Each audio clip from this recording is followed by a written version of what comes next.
반갑습니다 여러분, 공유창고의 창고입니다. 오늘은 서울대 공학박사분을 모시고 시작을 한번 해보도록 하겠습니다. 그럼 샤타를 한번 올리고 시작하도록 하겠습니다.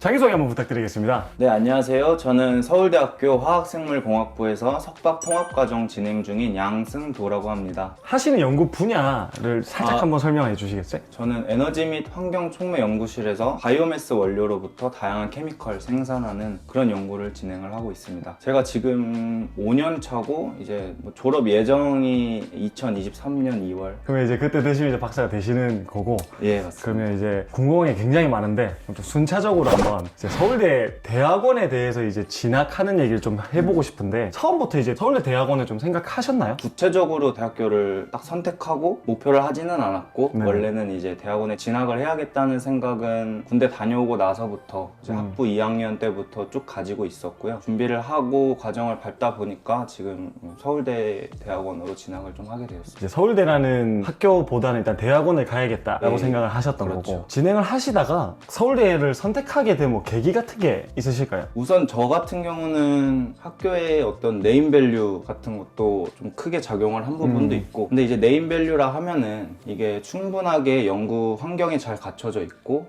뭐 연구비 지원이라든지 제가 연구 생활을 할 수 있는 그런 거를 윤택하게 좀 할 수 있을 것 같다라는 생각 때문에 서울대 뭐 카이스트 포항공대 있지만 또 그 중에서도 좀 집이 가깝기 때문에 그렇게 해서 서울대를 선택을 했었고, 이게 사실 대학원을 이제 선택을 하는 과정에서 이제 주로 두 부류가 이제 나뉜다고 저는 생각을 하고 있는데, 이제 방금 말씀드린 게 이제 저처럼 꽤 네임밸류를 좀 보시는 분들, 그게 아니라면은 이제 본인이 희망하는 연구 분야나 아니면은 지도를 받고 싶어하는 그런 지도 교수님을 따라서 진학을 하는 경우도 많죠. 준비해가는 과정들이 있고 뭐 자격 요건들이 있고 한데, 뭐 어떻게 알아보고 어떻게 준비하셨는지가 궁금하거든요. 사실 대학원을 가기 위해서는 넌 뭐를 해야 돼 이런 식으로 명시되어 있거나 그런 것들이 없어요. 대학교 학부생활 열심히 하고 성적 잘 쌓고 그렇게 해서 그냥 지원해서 가는 게 대학원이다, 주로 일반적으로 그렇게 알고 있고, 사실 그게 맞고요. 그러면 성적이 중요하다라는 말에 대해서 좀 어떻게 생각하시나요? 완전히 성적이 다야 라고는 할 수는 없지만 성적이 중요하기는 하고, 저 같은 경우에는 자대 교수님께 상담을 받으러 갔을 때 제 성적표를 들고 갔죠. 서울대에 진학을 하고 싶은데 어떻게 준비를 하면 될까요? 네. 조언을 요청을 드렸는데,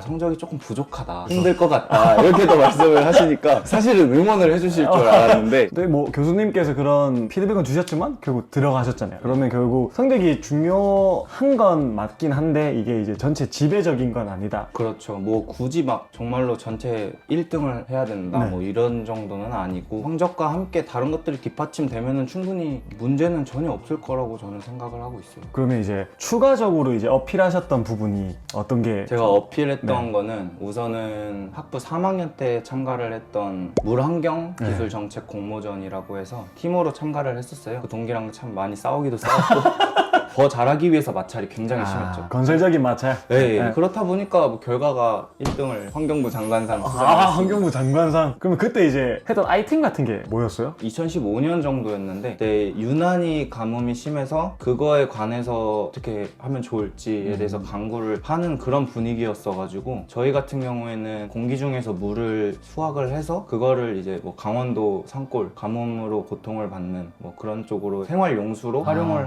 해보자 아이디어 제안을 했던 거고요. 예선을 통과를 하고 본선에 올라가게 됐을 때 그 50만 원을 받아서 우리 뭘 할까 했을 때, 그래도 우리 실험은 한번 해봐야 되지 않냐라고 얘기를 해서 그 장치에 대한 프로토타입을 철공소 가서 힘들게 만들고 나서 우리 한번 그럼 진짜 강원도 산골을 가보자 해가지고, 그때 이제 태백산 그쪽에 갔었죠. 이게 정말 수확이 되는지 한번 보자 라고 계획을 했었죠. 그래서 이제 밤에 출발을 하려고 하는데 이제 막 전날까지도 싸웠어요. 가야 되냐 말아야 되냐. 이거 어차피 안 될 거 뻔한데 근데 이제 제가 이제 야 그래도 우리가 이렇게 했다는 걸 보여줘야 되지 않냐. 그래서 1시간씩 서로 번갈아 가면서 불침번 쓰면서 물이 생기는지 보고, 근데 아무리 봐도 물이 안 생겨요.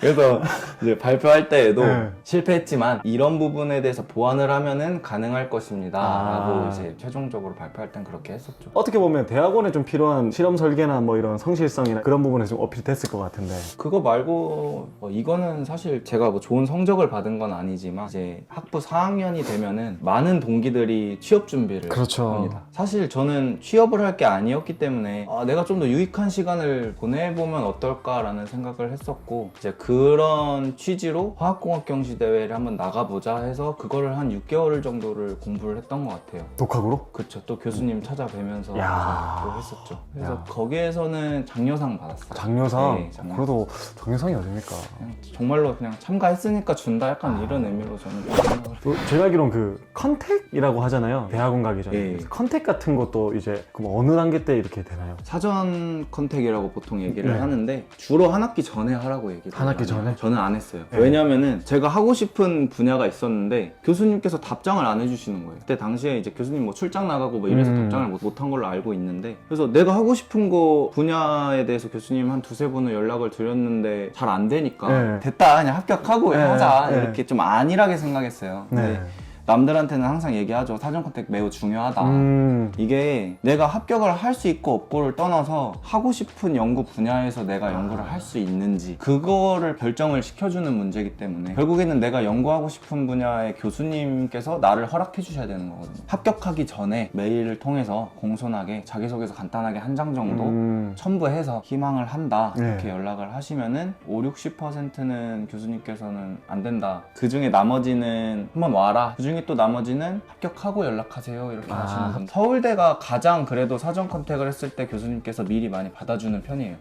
카이스트나 포항공대보다. 아, 그러면 이제 그거네요. 서류 놓고 이렇게 시험 풀고 이제 합격하는 거는 서울대 대학원이라는 거를 갈 수 있는 자격을 부여받는 거고 내가 하고 싶은 분야를 선택하는 건 사전 컨택을 하는 건데 컨택을 통해서 교수님이 받아줘야 되는 거죠. 이런 경우도 있겠네요. 사전 컨택은 성공을 했는데 이 대학원 들어갈 수 있는 자격을 부여를 못 받아서 못 가는 경우. 네, 있어요. 몇 번 봤어요. 아, 몇 번 보셨나요? 아. 컨택해서 심지어 인턴 생활을 하고 있는데 갑자기 안 보이더라고요. 아. 네, 좀 안타까운 경우라고 할 수 있어요. 그럼 여러분 사전 컨택이 됐다고 무조건 막 네. 안심하면 절대 안 되겠네요. 네. 이거는 합격하고 나서 이제 그럼 구하셔야 되는 거잖아요. 내가 할 수 있는 분야에 대해서. 그렇죠. 예. 그때는 어떻게 진행하셨나요? 그때 사실 고민을 많이 했죠. 왜냐면은 이미 다시 한번 연락을 드렸을 때는 죄송합니다. 이미 TO가 차서 이번 학기에는 안 될 것 같다. 그거를 한 대여섯 분 아, 네. 넘게 그렇게 거절을 받고 마지막으로 받아주셨던 교수님이 저희 교수님. 아, 네. 그렇다고 제가 절대 하기 싫었던 데를 그렇죠. 간 게 아니라 또 그런 성격이 아니신 것 같으니까. 네 맞습니다. 그럼 혹시 이제 대학원을 준비하고 계신 분들이 보시고 계실 수도 있는데 조언 같은 거 좀 해주실 게 있나요? 사실은 자기가 정말로 연구를 하고 싶어서 대학원에 진학을 하시는 분은 그냥 하면 돼요. 그렇게. 다만 취업 도피성 진학 아, 하시는 취업도 분도 비싸. 계시고 내가 대학원에 가고 싶어서 내가 연구를 하고 싶어서 공부를 하고 싶어서 가는 게 맞는지 좀 자기 자신한테 잘 물어봐야 될 것 같아요. 주로 석사, 박사를 다 하려면은 평균 6년 정도 소요가 되는데 취업도 보장되지 않고 어떤 경제적인 여유도 있지 않은 상태에서 6년 동안 같은 공간에서 같은 일을 한다라는 게 생각보다 쉽지 않아요. 이게 멘탈적으로도 관리를 잘